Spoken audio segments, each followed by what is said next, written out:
படைத்தான் இறைவன் உனையே, மலைத்தான் உடனே அவனே.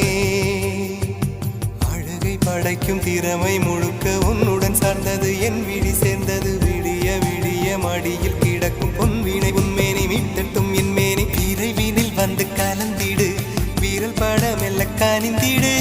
உடல் மட்டும் இங்கு கிடக்குது, உடன் வந்து நீயும் உயிர் கொடு. பல்லவன் சிற்பிகள் அன்று பண்ணிய சிற்பத்தில் ஒன்று, பெண்ணென வந்தது இன்று சிலையே. பல்லவன் சிற்பிகள் அன்று பண்ணிய சிற்பத்தில் ஒன்று,